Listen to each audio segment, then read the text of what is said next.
y gracias a Dios en esta noche. Amén. ¿Está listo? ¿Está preparado? Póngase el cinturón porque hoy vamos a continuar con lo que venimos trabajando. Venimos ya hace 10 semanas hablando de santificación, pero las 2 últimas semanas anteriores estuvimos hablando de lo que es, ¿recuerda de qué estamos hablando? De la expiación. ¿Alguien recuerda qué es la expiación? El pago del pecado. A ver, entonces cuando hablamos que Cristo muere en la cruz, hablamos que es la expiación, que es el pago por nuestros pecados. Preste la atención, o sea que si Él ha pagado por mis pecados, Él me ha dado 3 áreas maravillosas en mi vida. Él me ha justificado, Él me ha purificado y Él me ha reconciliado con el Padre. ¿Qué ha hecho la expiación? ¿Qué ha hecho el pago de mis pecados en la cruz? 3 cosas. Me ha justificado, me ha purificado y me ha reconciliado con el Padre. Amén. Así que vamos a comenzar de la conclusión de la semana pasada, donde dice que fue desde el huerto del Edén cuando el hombre cayó en pecado. El plan de Dios de la expiación se hace una realidad para que los hombres se puedan acercar a Él, mostrando a través de un sacrificio animal el significado de la expiación. Todo lo que venía sucediendo en el Antiguo Testamento ahora llega a su clímax en el Nuevo Testamento. Todo. Y la pregunta es a veces, es que es el libro, pastor. Sí, pero es que esa Biblia, este libro que usted tiene, fue escrito durante 1500 años, con más de 40 autores. Esto quiere decir que todos ellos tenían un hilo conductor. ¿Sabe qué es? La llegada del Mesías. Cómo durante 1500 años, sin conocerse el uno del otro, venían hablando todo de lo mismo. Solamente cuando Dios en su infinita misericordia ha tenido un plan desde el inicio de los tiempos. Y eso vengo yo a decirle esta noche. Ya vengo hablando de esto. Dios siempre ha tenido un plan con nosotros. ¿Se me está escuchando? Dios siempre ha tenido un plan con usted. Pero pastor, usted no sabe lo que me pasó, todos los problemas que yo he tenido. Usted tiene un plan para con Dios. O mejor, Dios siempre ha tenido un plan con usted y un propósito con usted. ¿Cuánta gente se ha ido? ¿Cuánta gente se ha ido? Y al final de sus años termina volviendo a Cristo. ¿Sabe por qué? Porque Dios siempre ha tenido un plan y un propósito. ¿A qué edad vas a volver al Señor? Ay, pastor, soy muy joven. ¿Y cuántos de nosotros siendo viejos, ojalá quisiéramos volver atrás y decir, Señor, hubiese querido invertirte muchos años de mi juventud? Ahora, esto no es para que se sienta triste, no, esto es para que con su madurez decida servir al Señor más que nunca. Mire algo, Hebreos capítulo 9, versículo 22, me gusta. Dice, y casi todo es purificado según la ley con sangre. Y dice, y sin derramamiento de sangre no se hace remisión. ¿Y sin qué? Derramamiento de sangre no se hace remisión de pecados. ¿Qué es remisión? Quitar de alguien. Quitar de alguien. Y a esa persona se le imputan los cargos. ¿Qué fue lo que le pasó a Cristo Jesús? Quitaron los pecados suyos y míos y fueron puestos en la vida de Jesús. Pero escúcheme, sin derramamiento de sangre no hay remisión de pecados. ¿Qué es lo que hace tan grande esto? Que el mismo Hijo de Dios, el mismo Dios manifestado en carne, fue el que murió y dio toda su sangre por usted y por mí. Y présteme atención a lo que le voy a decir. Algún día usted y yo seremos juzgados por el sacrificio de la cruz. Porque esto no es juego. vengo a la iglesia a recochar un rato, estoy con Dios, chévere, cierro los ojos, levanto la mano y sigo mi vida con... Dele, no hay problema.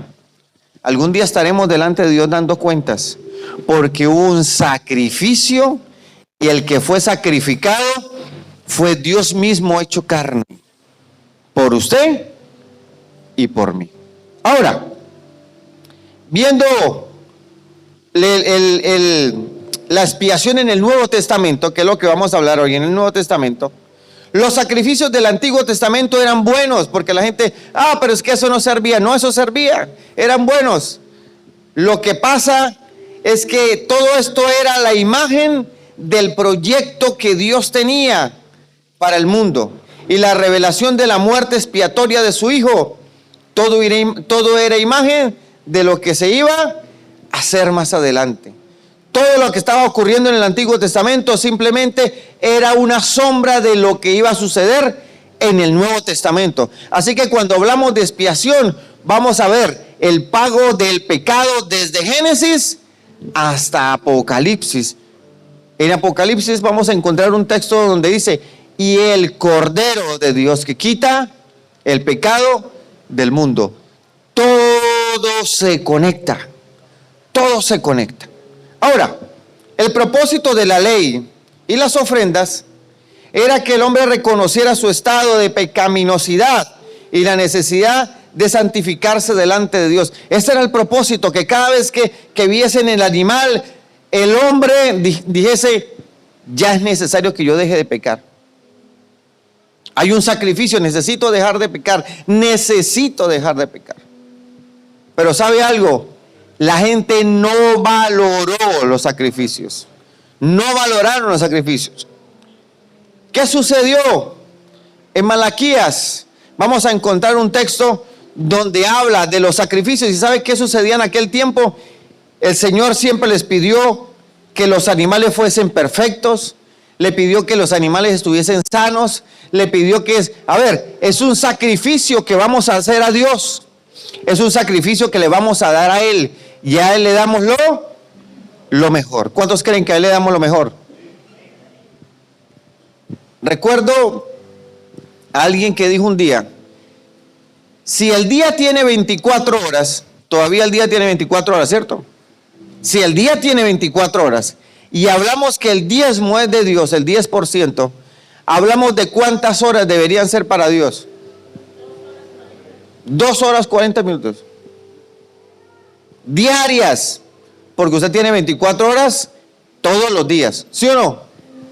Y qué profundidad, pastor. ¿Cuántas de esas 2 horas y 40 minutos usted le consagra a Dios? No, pastor, no sea exagerado. No, exagerado no. Que si hablamos de darle a Dios lo que es de Dios, ese tiempo es de Dios. Recuerdo un día que estaba en seminario bíblico y mi profesor nos puso un trabajo de seminario. Y yo le dije: no, profe, no nos alcanza el tiempo. Y la respuesta fue: ¿usted qué hace de 10 de la noche a 5 de la mañana? Dormir. Bueno, no duerma tanto y póngase a hacer el trabajo. ¿Cuánto de nosotros le damos a Dios el tiempo de Dios? ¿Sabe qué hacemos nosotros con nuestras oraciones? Llegamos y doblamos nuestras rodillas. Señor, gracias. Al lado de la cama: Señor, gracias por este día este día estuvo difícil, ¿no? Tremendo. Y mañana tengo que pagarle a doña Gloria. Y ahora no me va a tocar darle la vuelta a la cuadra, le doy la vuelta a la cuadra. Ay, perdón, Señor, es que estaba cuadrando mañana, sí. Sí, Señor, y gracias, Señor, porque hoy todo chévere, sí, bonito. ¿Qué tal que doña Gloria me llame? Y nuestras oraciones, ¿usted se imagina hablando usted con alguien? Imagínese hablando con una persona: no, y Ricardo, le cuento que sí, ahorita me voy a ir en bus, y cuando vaya en el bus, ¿qué tal que me roben? ¿Qué le va a decir Ricardo? Bueno, varón, ¿está conmigo o no está conmigo? Si no, váyase.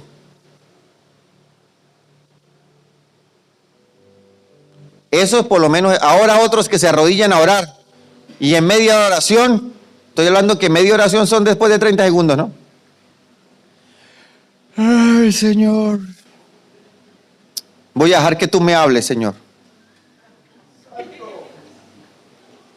Señor, dígame algo porque me voy a quedar dormido. Y se aprenden los versículos, Señor, claro, tú hablas en medio de sueños. Ay, Señor, háblame en medio de sueño hoy porque estoy cansado.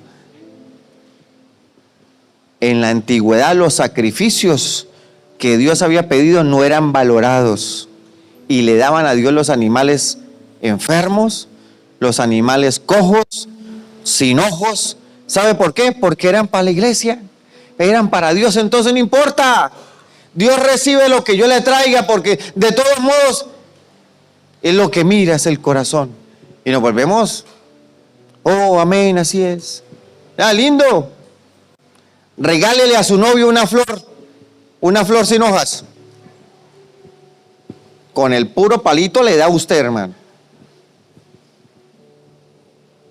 Vengo a invitarle una hamburguesa, pero yo me comí la carne, la tocineta, lo de adentro. Aquí le traigo el pan, pero es con mucho cariño. No mire lo que le estoy trayendo, míreme el corazón que es para usted.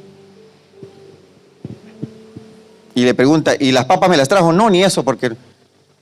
Entonces, ¿para qué me trae las cosas? Si me va a dar algo, deme algo bueno, si no, no me dé nada. ¿Es así o no es así? ¿Por qué con Dios? ¿Por qué con Dios pensamos que es diferente? Antes que agradezca al pastor que voy para la iglesia el domingo. Antes que agradezca a Dios que... porque yo ando muy ocupado.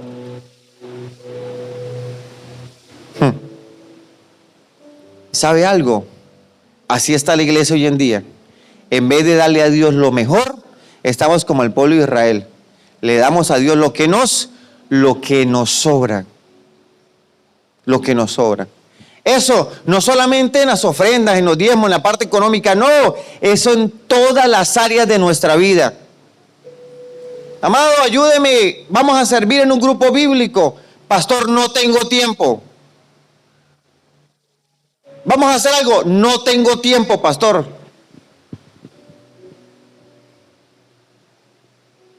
Cuando tenga más edad,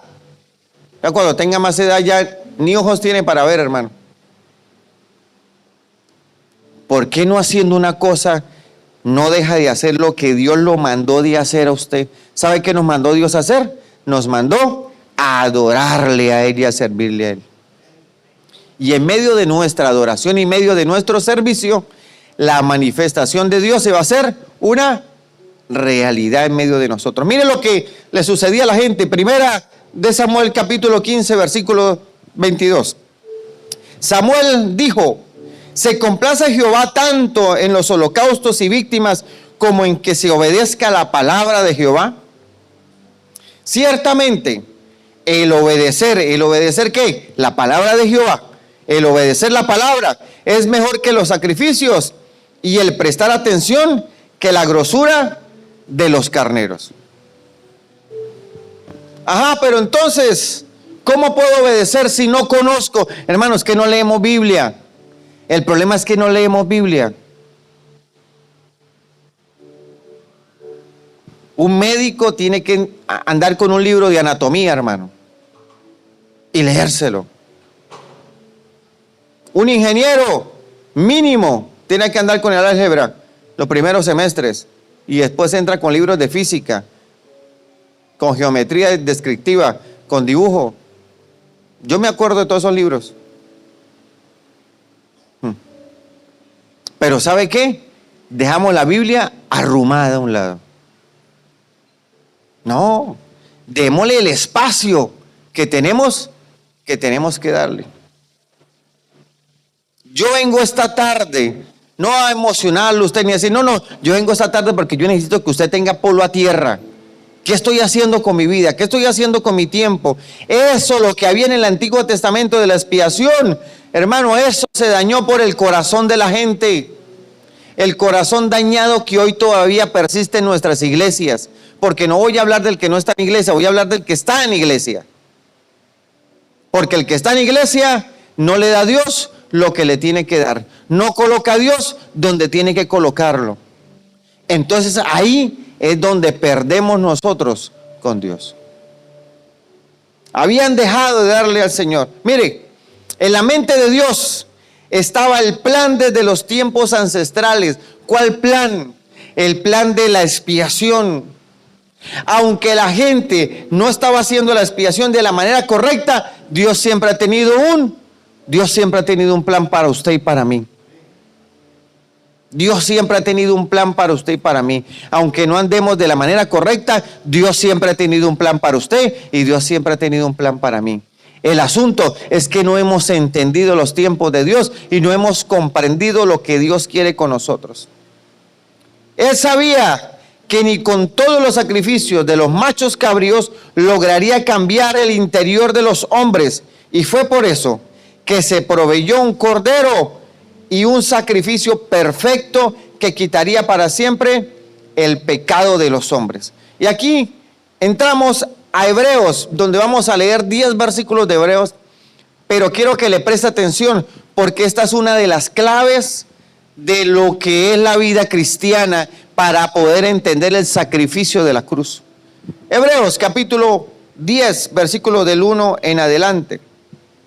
Porque la ley, teniendo la sombra de los bienes venideros, no la imagen misma de las cosas, nunca puede la ley, por los mismos sacrificios que se ofrecen continuamente cada año, hacer perfectos a los que se acercan. De otra manera, cesarían de ofrecerse pues los que tributan este culto.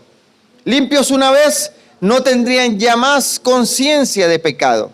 Pero en estos sacrificios cada año se hace memoria de los pecados. Versículo 4, porque la sangre de los toros y los machos cabríos no pueden quitar los pecados. No podían quitar los pecados.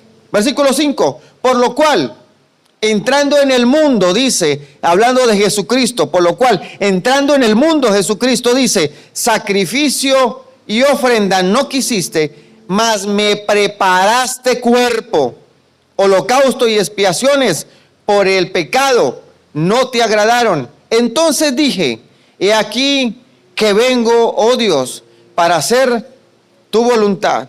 Como en el rollo del libro está escrito de mí, diciendo, primero, sacrificio y ofrenda y holocausto y expiaciones por el pecado no quisiste, ni te agradaron, las cuales cosas se ofrecen según la ley. Y diciendo esto, he aquí vengo, oh Dios, para hacer tu voluntad. Quita lo primero para establecer lo último. En esa voluntad somos santificados mediante la ofrenda del cuerpo de Cristo, hecha una vez y para siempre. Somos santificados por medio de la expiación de la muerte de Cristo Jesús en la cruz del Calvario.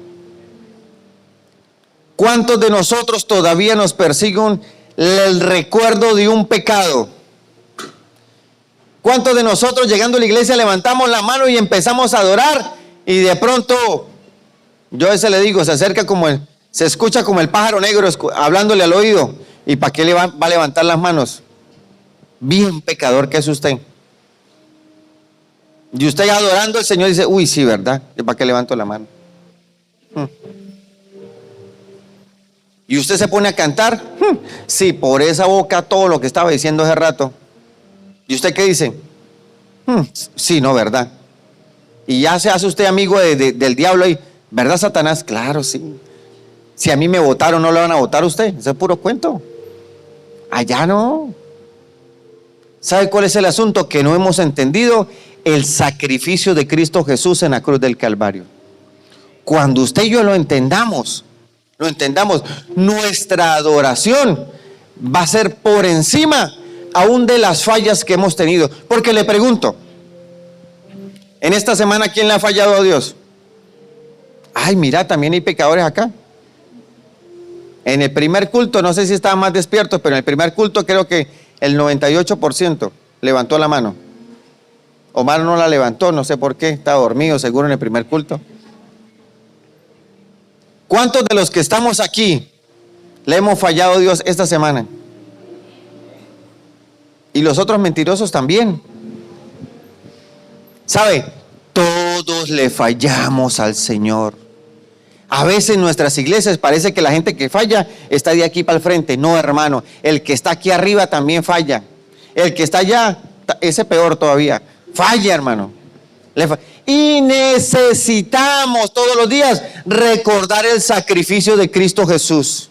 Entonces, en ese sacrificio, cuando recuerdo la expiación, ¿sabe? Le digo, Señor, gracias, porque tu muerte me justifica, me purifica y me reconcilia contigo.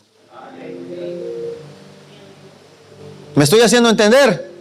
Entonces, cuando falle, caiga de rodillas o tomes el tiempo y dígale, Señor, perdóname, cuánto te necesito. Cuánto te necesito. Esto todavía me queda grande.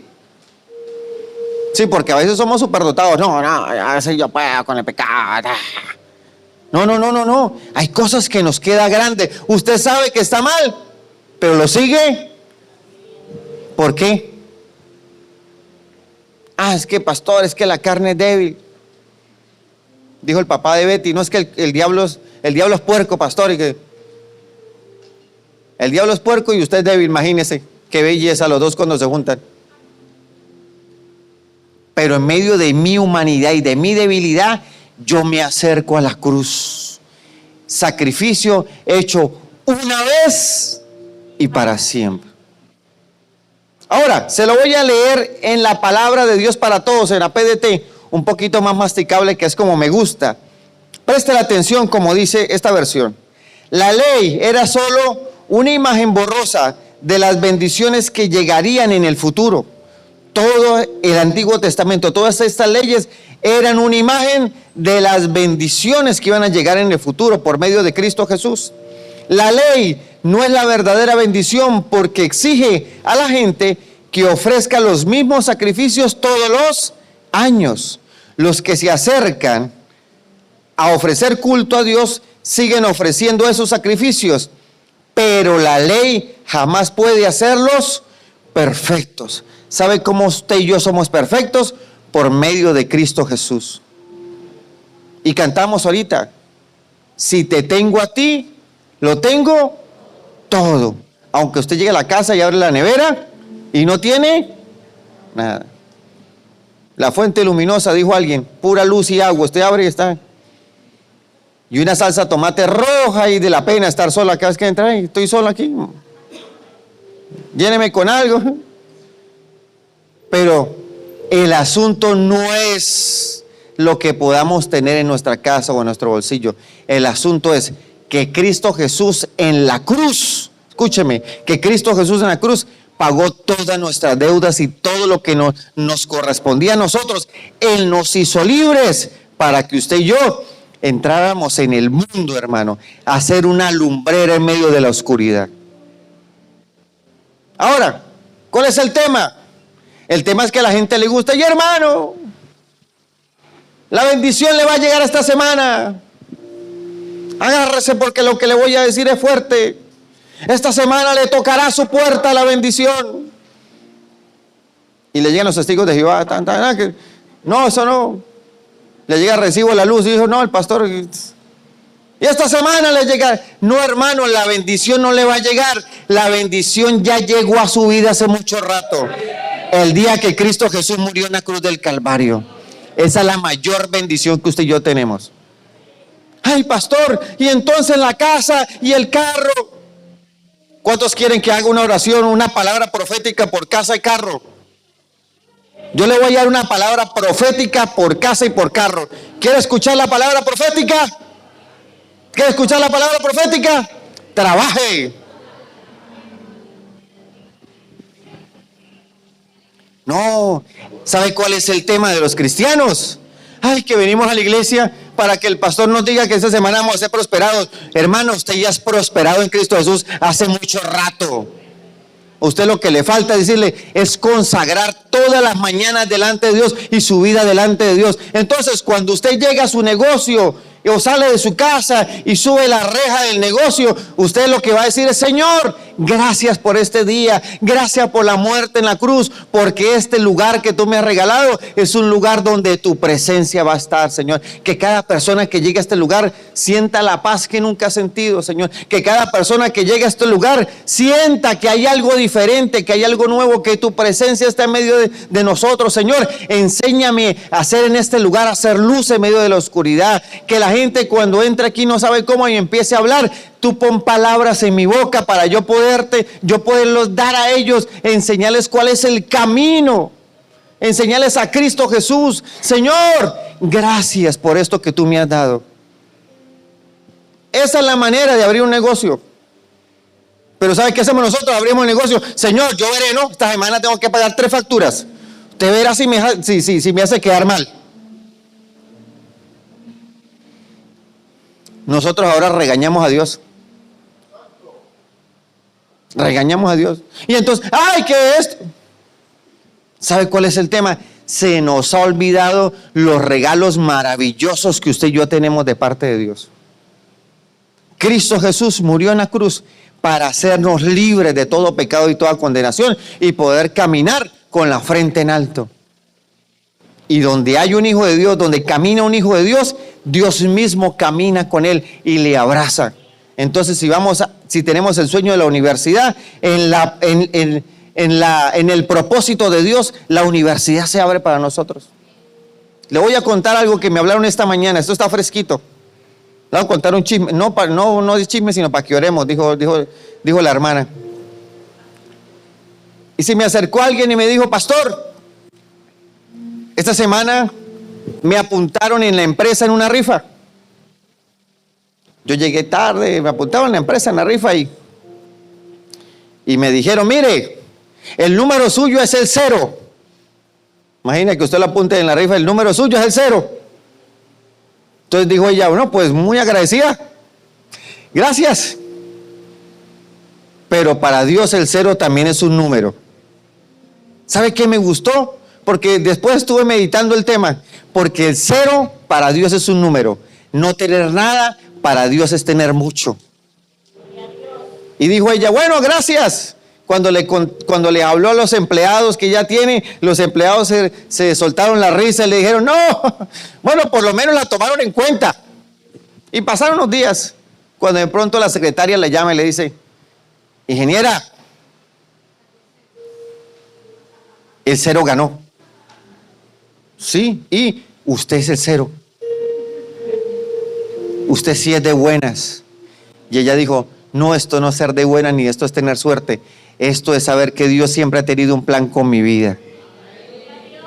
Y se va este mes para Alemania con todos los gastos pagos. Escúcheme, el 0 que para nadie sirve, en las manos de Dios, el 0 representa un viaje a otro país. Cuando usted entiende que la muerte de Cristo Jesús me dio a mí tantos privilegios, yo no ando mendigando por la calle, ay, poniendo cara lástima, porque a veces los cristianos parecen que ponen cara lástima para todo. Ay, bueno, Señor, ay, lo que tú me quieras dar, la monedita, Señor. Hermana, pues sí, ahí vamos en la lucha. No, hermano. Dijo por ahí alguien: no demuestra el hambre, que el que demuestra el hambre no come. Levante su cabeza, y aunque usted tenga 0, para Dios el 0 representa mucho.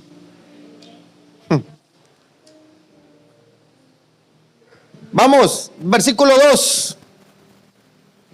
Si la ley lo pudiera hacer, entonces ya estarían limpios y no se sentirían culpables de sus pecados, y esos sacrificios ya hubieran dejado de ofrecerse. Versículo 3, cada año los sacrificios sirven para recordarle sus pecados. Versículo 4, porque es imposible quitar los pecados con la sangre de toros y de chivos.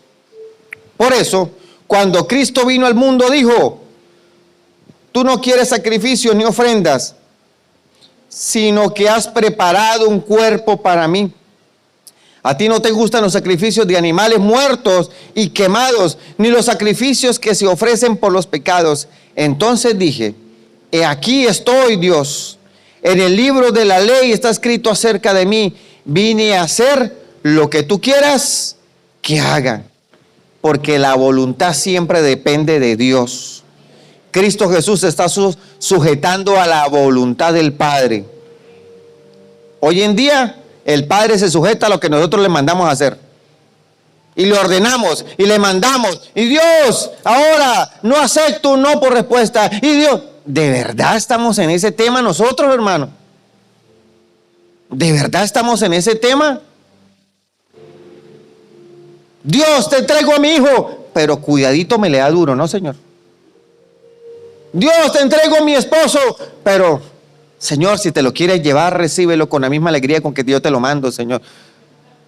No. Señor, haz tu voluntad en nuestra vida. En vez de estar amarrando y atando y votando y declarando, ¿sabe qué? Escóndase debajo de las alas de Dios y dile, Señor, tu voluntad es buena, es agradable y es perfecta. Y esa voluntad me hace bien a mí, Señor. Así que haz con mi vida lo que tú quieras. Y si la universidad no se abre, no se abre. Y si el embarazo no se da, no se da. Y si el negocio no es posible, no es posible. Porque en tu voluntad yo me escondo. Y en nuestra vida va a pasar lo que Él quiere que pase. No lo que yo le ordeno ni le mando a hacer. No, yo quiero que mi vida pase lo que Él quiere que pase en mi vida. Entonces, versículo 9. Luego añade, aquí estoy, Dios. En el libro de la ley está escrito acerca de mí. Vine a hacer lo que tú quieres que haga. Jesús hablándole a Dios, imagínense. Vine a hacer lo que tú quieres que haga. Dios reemplaza el primer sistema de sacrificio por el sacrificio de Cristo. Por eso, en el sacrificio del cuerpo de Cristo nos hace santos. Él cumplió con lo que quería Dios cuando se entregó por nosotros una sola vez, sí, y para siempre. Y me encanta saber esto, que Él fue el Cordero que quita el pecado del mundo. ¿Usted está enfermo? Deje pelear con su enfermedad y acérquese a Dios. Dígale, Señor, tu voluntad es buena, es agradable y perfecta. Tú eres el Cordero que murió en la cruz. Si a ti te place, si tú quieres, aquí estoy para que me sanes. Y si no, tu voluntad será buena y agradable siempre conmigo. Porque tú siempre has tenido un plan y vas a seguir teniendo siempre un plan para con mi vida.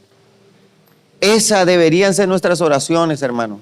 Agachar más la cabeza, ser más humildes delante de Dios, en vez de levantarnos tan presumidos como nos levantamos tantos cristianos. Atando al diablo, hermano, y no puede ni atar a los hijos suyos.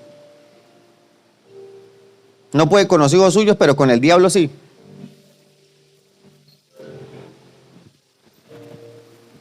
Qué tristeza. Ahora, este cordero que fue inmolado, me encanta, una sola vez y para siempre.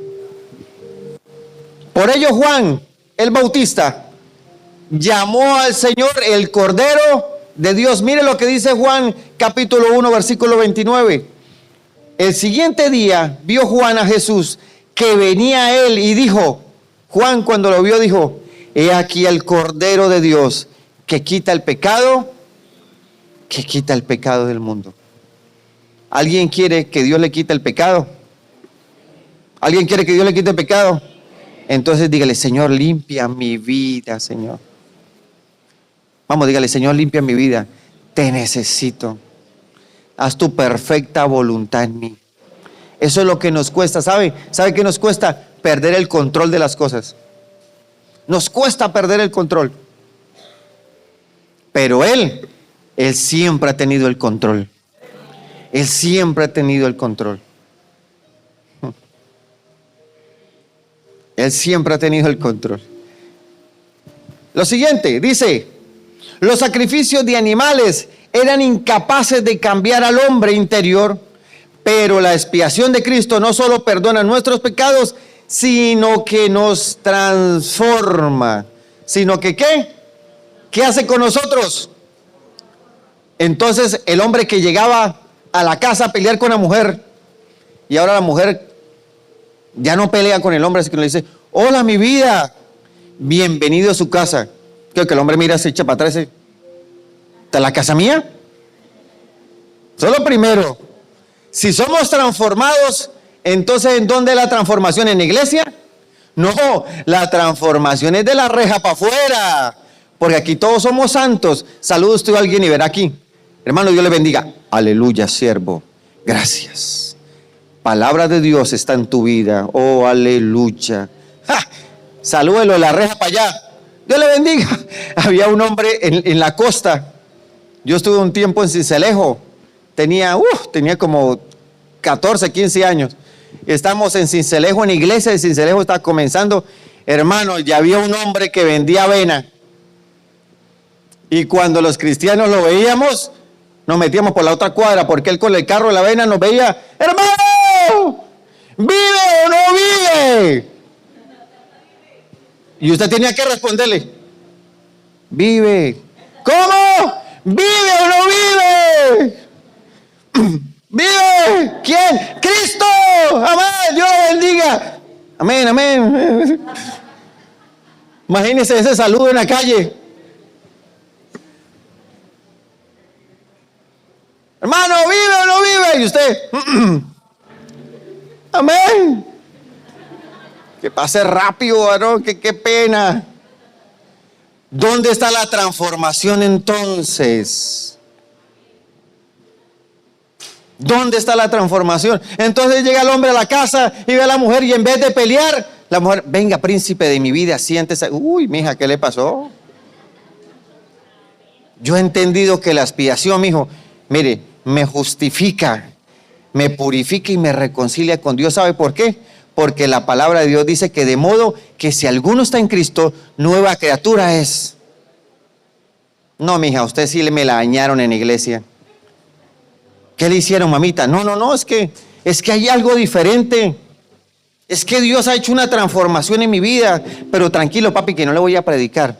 Uy, pero el domingo me voy para el culto. El hombre empieza a sospechar: esta vieja está enamorada del pastor. Porque siempre le echan la culpa al pastor. Esta vieja está enamorada del pastor. Pero este domingo voy a ir al culto con usted. Y ahí donde la mujer aprovecha: y padre, que el pastor hable del infierno, Señor, que le dé duro. Yo tomé, ya bajé la guardia, pero que el pastor que no lo conoce, que hable del infierno, y que lo mande para el infierno y lo vuelva a traer otra vez. ¿Sabe algo? Cuando usted y yo seamos transformados realmente y mostremos a Dios, la gente que va a estar a nuestro alrededor nos va a decir: hey, ¿qué tiene usted? Yo lo veo a usted con una paz, siempre hay una risa. Yo sé que está viviendo momentos difíciles, pero ¿qué pasa? Yo, si fuera usted, estuviese llorando, pero yo lo veo a usted y se pone a reírse. ¿Cuál es la transformación? Entonces ahí donde usted le dice: es que he podido entender que la muerte de Cristo Jesús me ha limpiado de todos mis pecados, y yo tenía bastantes, pero ahora soy libre y puedo caminar en libertad. Ya nada me acusa, ya el pasado no me acusa. Ahora soy diferente. Tengo amigos que tengo años sin verlos, y el otro día recordé a alguien que cuando lo saludé, estaba yo pastoreando jóvenes en Venezuela, y cuando lo saludé me dice: ¿verdad que ahora es pastor, Jefferson? Yo le digo: sí. No le puedo creer, usted es muy malo. Yo le dije: pues sí, yo era malo. El Señor me transformó. ¿Y cómo hizo? Yo le dije: mire, papá, no sé cómo lo hizo, pero lo hizo. Y si Dios lo hizo conmigo, usted es papita para el oro, le dije. Dice: no puede ser. Y la gente que ha andado conmigo y que ha caminado conmigo me ha dicho: oiga, usted sí ha cambiado. Hay cosas en nosotros que necesitamos entender, que ahora somos nuevas criaturas. Entonces, cuando el hombre se acerca a la casa, recordaba esta mañana a una mujer, hermano, me tocó dar durante un tiempo devocionales empresariales en una peluquería. Creo que han sido de los momentos más duros de mi vida cristiana durante año y medio. Y todos los martes yo iba a hacer a esa peluquería, iba a dar los devocionales empresariales. Entonces, cuando yo entraba al devocional, imagínense, allá la peluquera con el coso ese que quema el pelo, ¿cómo se llama? Con el secador. Ahí. Y el otro por allá, y hablando el otro, y la música. Entonces, cuando yo llegaba, lo único que bajaban era la música.